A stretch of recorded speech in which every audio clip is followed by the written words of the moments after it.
EMC,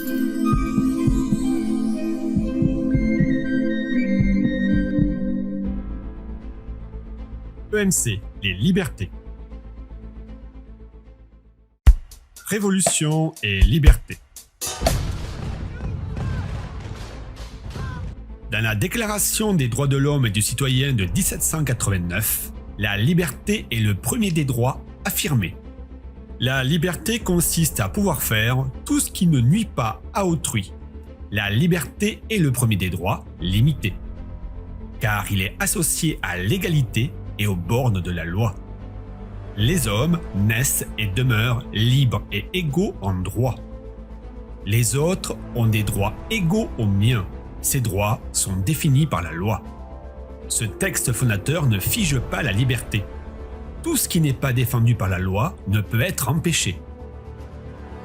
Au fil de l'histoire, la France devient une démocratie et de nouveaux textes de référence, comme les constitutions de 1946 et de 1958 ou la Déclaration universelle des droits de l'homme de 1948, donnent aux citoyens de nouveaux droits qui renforcent les libertés fondamentales.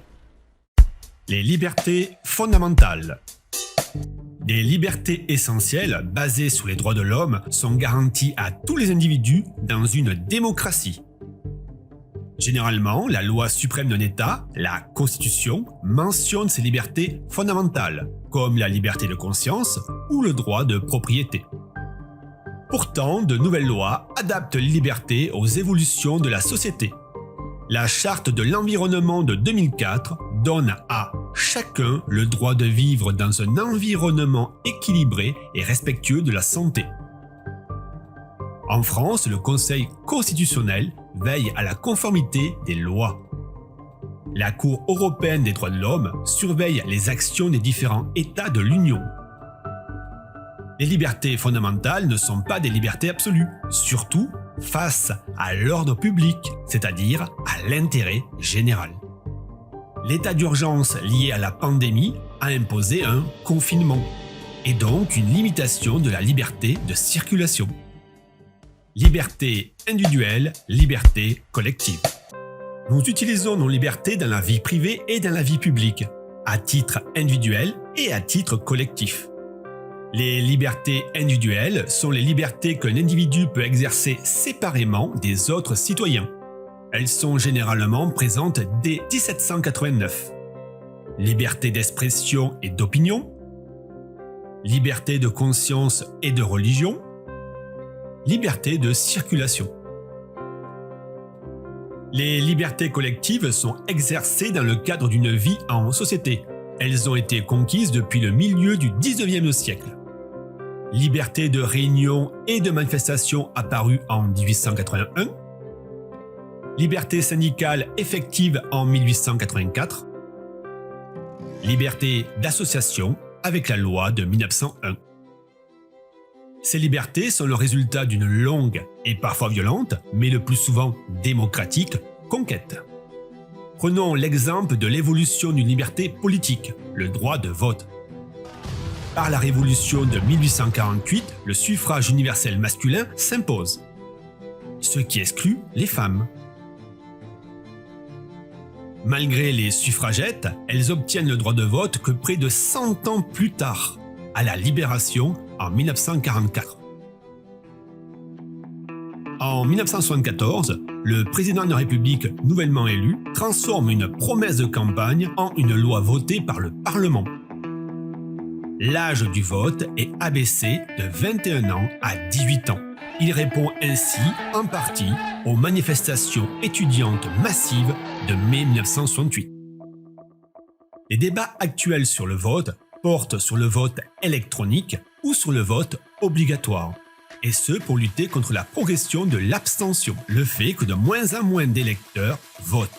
Mais peut-on transformer une liberté en obligation ? Des libertés en conflit.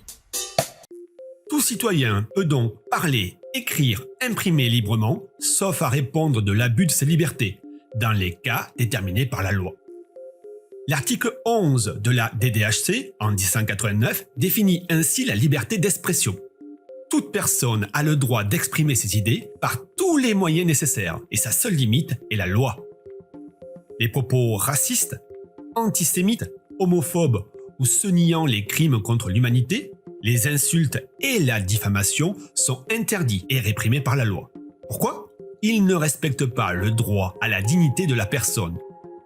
Dans le cas de l'humour ou de la caricature, il existe un droit à l'irrespect et à l'insolence. Un humoriste ou un dessinateur ou tout autre individu peut utiliser sa liberté d'expression pour exagérer ou déformer une idée ou pour se moquer d'individus, mais il ne peut pas appeler à la haine. Comment déterminer si c'est de l'humour ? Lorsque la justice est saisie, elle détermine le contexte et l'intention réelle de la personne pour juger. Il n'y a pas de liberté d'expression sans liberté de la presse. Celle-ci devient effective en 1881. Mais de nos jours, elle entre de plus en plus en conflit avec d'autres droits. Le droit au respect de la vie privée et le droit à l'image concernent tout le monde, y compris les personnes célèbres. Toutefois, si une photo est prise dans le cadre de l'activité professionnelle du personnage célèbre, la loi considère qu'aucune autorisation n'est nécessaire, car il s'agit d'une information légitime pour la société. Si la photo est prise dans le cadre privé, l'autorisation de la personne est obligatoire. Pourtant, la presse People diffuse de nombreuses photos non autorisées et elle est punie par de sévères amendes. La liberté s'apprend. Les réseaux sociaux sont devenus le lieu privilégié de la liberté d'expression. Pour autant, cette liberté s'apprend, comme toutes les autres. Les internautes publient des informations et des images, souvent privées, et des avis, parfois politiques, qui sont accessibles à d'autres ou à tous. Attention, en France, il faut avoir 13 ans pour s'inscrire, et ce, avec l'autorisation de ses parents jusqu'à l'âge de 15 ans. Pourquoi ? Participer à un réseau social implique une responsabilité juridique. Le droit français, et donc les limites à la liberté d'expression, s'appliquent aux propos tenus par des Français. Pourtant, ces sites appartiennent à des entreprises privées, étrangères, qui veulent gagner de l'argent. Un membre approuve donc des conditions d'utilisation qui permettent de supprimer et signaler à la justice des propos illégaux, d'utiliser ou de revendre les données personnelles des membres. En réaction, l'Europe impose à la fois un droit de protection des données personnelles, RGPD, et un droit à l'oubli, c'est-à-dire le droit pour une personne de demander l'effacement de ses données sur un réseau. Autre moment d'apprentissage de la liberté, la semaine de la presse organisée chaque année par l'Éducation nationale. Elle permet de comprendre qu'il n'y a pas de liberté d'expression si les médias ne diffusent pas des points de vue différents, si les médias ne sont pas indépendants et sont possédés par les mêmes entreprises ou personnes, si les informations ne sont pas vérifiées ou qu'elles sont des fake news, si les journalistes ne sont pas libres d'enquêter ou qu'ils sont censurés. Pour être réellement libre de son opinion, un individu doit donc rechercher, trier et comprendre une masse d'informations différentes. Pour être réellement libre dans son expression, chaque individu doit connaître la loi. En somme, l'individu qui a appris à être responsable est réellement libre.